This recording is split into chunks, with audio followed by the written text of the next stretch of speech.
Most people are living a lie. They wake up, they grind, they spend 10 hours a day staring at spreadsheets or ticking off to-do lists, and they think they're succeeding. They think that if they just push harder, if they just master the tools they already know 5% better, the breakthrough will come. But here is the cold, hard truth. Working hard on things you're already good at isn't growth. It's a sophisticated form of procrastination. In fact, if you aren't spending at least 70% of your time feeling slightly confused and out of your depth, you aren't moving forward. You're just vibrating in place. Today, I'm going to show you why the smartest people you know are actually the ones doing the least work, and how you can join them by embracing a concept that feels like a weakness but is actually your greatest superpower. Hey guys, I'm Schein. We are going to dismantle everything you thought you knew about productivity and rebuild it from the ground up. We're moving away from the hustle culture that leaves you burnt out and broke and moving toward a framework I call the architecture of smart laziness. By the end of this video, you'll understand exactly how to leverage what you don't know to achieve 10 times more than you do now, with half the effort. This isn't just theory, this is the blueprint used by the top 1% of leaders at MIT and Google to dominate their fields, while others are still checking their emails at 11 p.m. Let's start with a reality check. Think about your average workday. You probably spend the majority of it doing things you're comfortable with. Maybe it's data entry, maybe it's writing code, or maybe it's just managing the same old tasks. We call this the comfortable 30%. It feels like work because it's tiring, but it's a trap. See, our brains are biologically wired to seek efficiency, which is just a fancy way of saying lazy. When we do what we know, we save energy. But the cost of that saved energy is stagnation. To truly scale, to hit that ultra-high performance level, you have to flip the script. You have to spend 70% of your time in the unknown. But why is the unknown so terrifying? It's because in our society, not knowing is equated with being stupid. We've been trained since elementary school that the person with the hand up, the person with the answer, is the one who wins.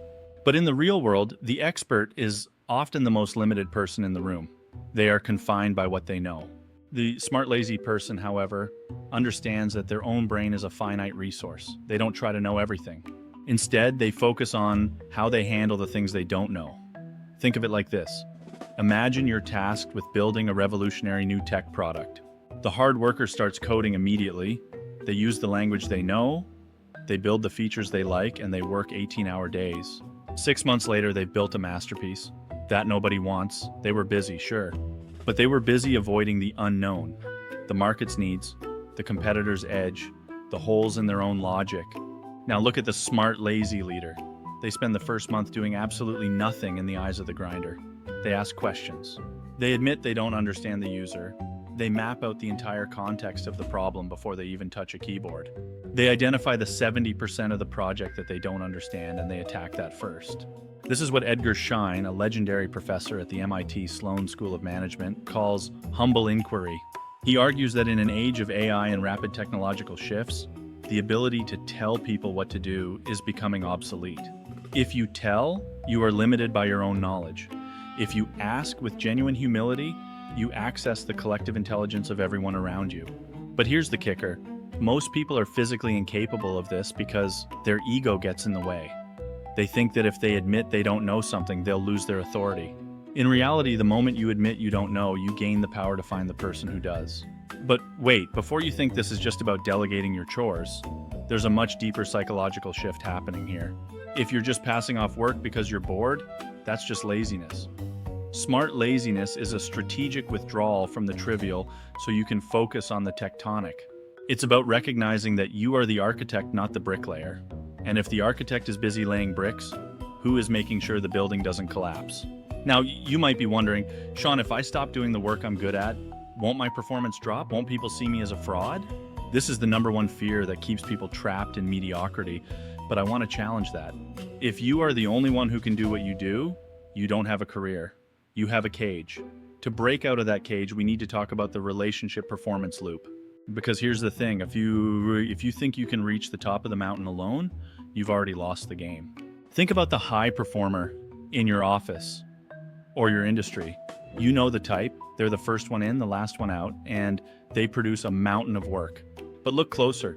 Do people actually like working with them? Or are they viewed as a sort of organizational sociopath? A robot that churns out data but leaves a trail of burnt-out colleagues in its wake? We've been fed this myth of the lone genius our entire lives. Steve Jobs in his garage, Elon Musk sleeping on the factory floor.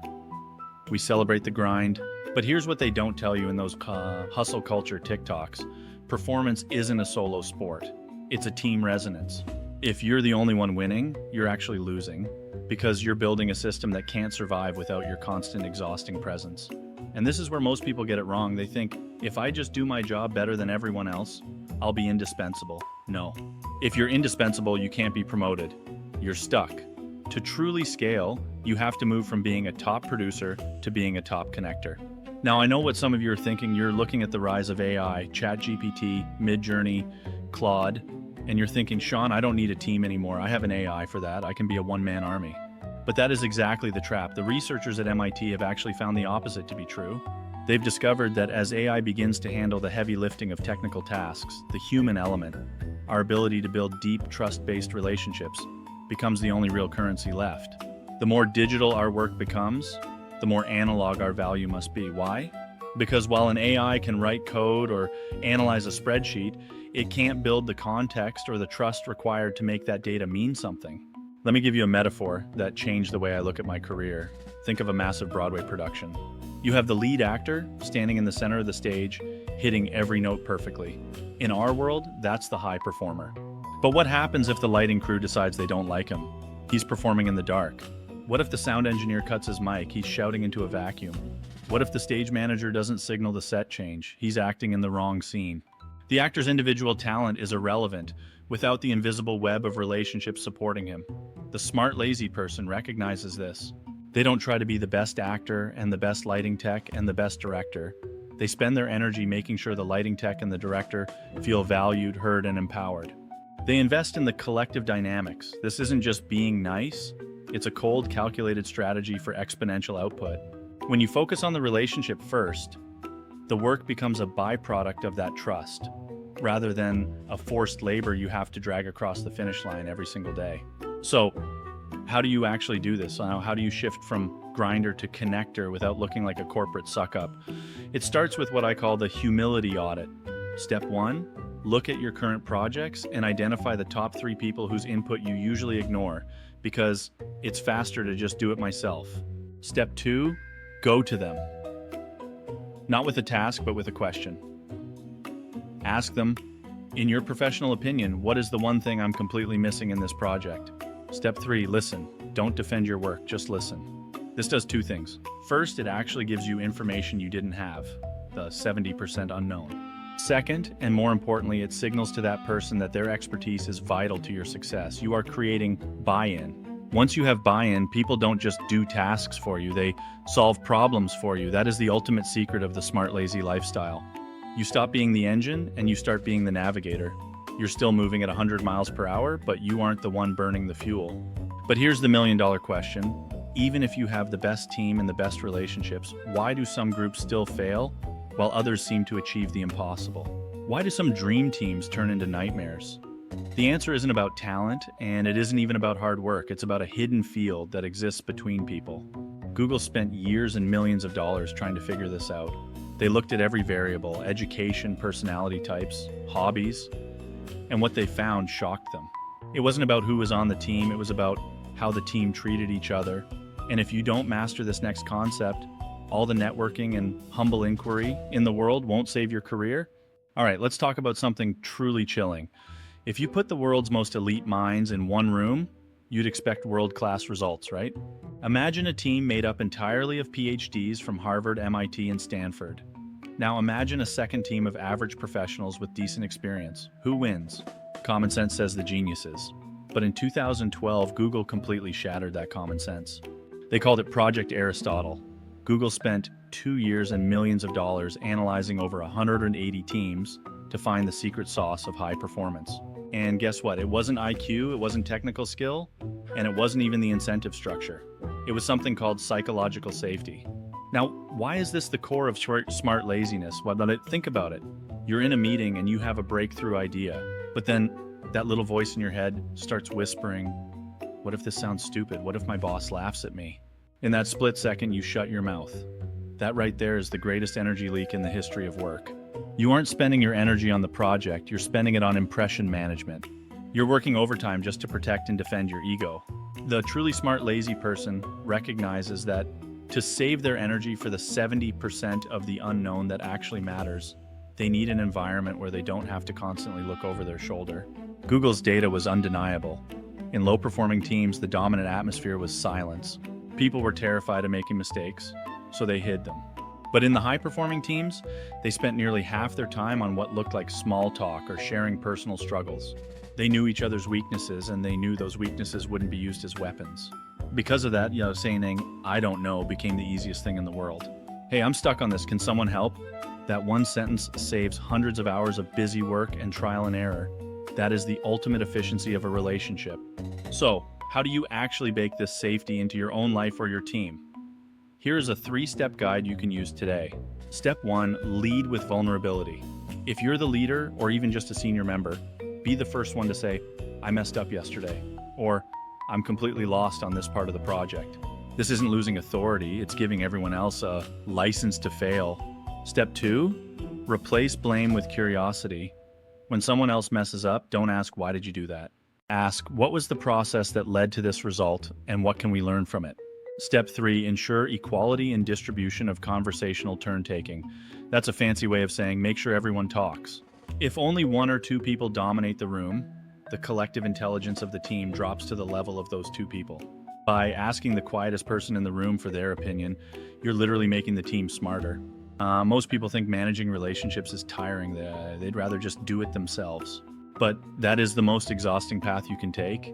It means you're the only one responsible for everything, and you're the only target for every arrow.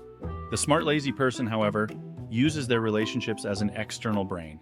They move only 30% of the time, but they achieve 200% of the results because the people around them are empowered to fill in the gaps. But once you've mastered the art of safety in relationships, there's one final wall you're going to hit. It's the wall of scaling. How do you take these principles and turn them into a system that works even when you're sleeping? This is the difference between a smart worker and a legacy builder. And it starts with a radical approach to delegation that most people find absolutely terrifying. We need to talk about the bottleneck effect. You might have the best team, the best relationships, and a safe environment, but if every single decision still has to cross your desk, you haven't built a system. You've built a prison with you as the only guard. Most people, especially the high-achieving smart types, have a massive fear of letting go. They say things like, "Well, it'll take me longer to explain it than to just do it myself." Or, "Nobody cares about the quality as much as I do." Sound familiar? That mindset is the ultimate ceiling. It's the reason you're working 60 hours a week, while your lazy competitors playing golf and making twice as much. The smart, lazy secret to scaling is something I call radical delegation. It's not just passing off tasks, it's offloading the cognitive burden. Most people delegate the doing but keep the thinking. That's not delegation, that's just having an expensive pair of hands. To truly scale, you have to delegate the outcome. You have to be okay with someone doing it differently than you, as long as the result is achieved. Let me give you a peek behind the curtain of this very YouTube channel. When I started, I was doing it all. I was researching the papers, writing the scripts, recording the audio, hunting for stock footage, and spending 40 hours an eye-straining week on the edit. I thought I was being virtuous. I thought the grind was the price of admission, but the channel wasn't growing. Why? Because I was so busy laying bricks that I didn't have the mental bandwidth to see that my house was facing the wrong direction. So, how do you do this without your business or your career falling apart? You use the 80% rule. If someone can do a task 80% as well as you can, you delegate it immediately. That 20% gap in perfection is the price you pay for your freedom. And here's the secret usually. That person will eventually get to 100% and then 120% because they are focusing on that one thing while you're focusing on the big picture. Now, I hear the skeptics. You're asking, "Sean, what if they mess up? What if they cost me a client or a huge opportunity?" Here's the smart, lazy Q&A. If they mess up, it's usually not their fault. It's yours. It means your context mapping was poor. You didn't give them the why or the environment to succeed. In a safe organization, a mistake is just data. You analyze it, you tweak the system, and you move on. You don't take the work back. Taking the work back is the fastest way to kill your team's initiative and lock yourself back in that cage. Think about your genius zone hourly rate. If you want to make $200 an hour, why are you doing $20 an hour tasks? Every minute you spend on a $20 task, you are literally stealing $180 from yourself. The math doesn't lie. Smart laziness is about the brutal, mathematical optimization of your time. But as we move into the final phase of this transformation, there is one last thing we need to address. All of this, the 70-30 rule, the relationships, the psychological safety, the radical delegation, it all requires a fundamental shift in how you see yourself. You have to stop identifying as a worker and start identifying as an architect. And I'm going to give you a challenge that will prove in just 24 hours whether you're ready for this or not. If you can pass this final test, your life will never be the same. We've covered a lot of ground today, from the shifting sands of the AI era to the deep psychological roots of why we're so addicted to being busy. But knowledge without action is just a sophisticated form of entertainment. If you finish this video and go right back to your endless to-do list and your comfortable tasks, then I've failed you. You have to decide right now if you want to be the person who works the hardest or the person who achieves the most. They are rarely the same person. To wrap this up, let's look at the 3 pillars of the smart lazy architecture one last time. First, the 70-30 rule. Stop hiding in what you already know. If you aren't feeling that slight sting of not knowing for the majority of your day, you're stagnant. Second, humble inquiry. Your ego is your greatest expense. Admitting you don't know the answer isn't a weakness, it's an invitation for the world to help you. And third, radical delegation. Build a safe ecosystem where you aren't the bottleneck. Delegate the outcome, not just the task, and trust the external brain you've spent time building. So, here is your 24-hour ignorance challenge. I want you to take the biggest, most stressful project on your plate right now. Instead of trying to grind through it tomorrow morning, I want you to do 3 things. 1, spend 30 minutes mapping out the context. Write down everything you don't know about why this project matters or how it could fail. 2, find one person, a colleague, a mentor, even a friend, and ask them, what am I missing here? And 3, identify one part of that project that someone else could do 80% as well as you, and give it to them, completely. No micromanagement. It's going to feel uncomfortable. Your brain's going to scream at you to take control back. But that discomfort, that's the feeling of your genius zone expanding. That's the feeling of the treadmill stopping and the real work beginning. Remember how we started this conversation? We talked about the busy failure. The person who does everything right but goes nowhere because they refuse to stop running. Don't be that person. The world doesn't reward you for how much you sweat. It rewards you for the value you create and the systems you build. By embracing your smart laziness, you aren't doing less, you're becoming more. You're moving from the person laying the bricks to the architect designing the skyline. If this resonated with you, I've put together a smart lazy context map template in the description below to help you audit your own workflow. Go grab that, it's free and it'll save you hours of guesswork. And look, if you're serious about mastering this new way of working, you're going to need to master your focus. Because once you clear away the busy work, what you do with your remaining time becomes everything. That's why you need to watch this next video on the deep focus protocol, where I break down how to achieve in 4 hours what most people take an entire week to finish. Now, go be lazy and go be brilliant. I'll see you in the next one.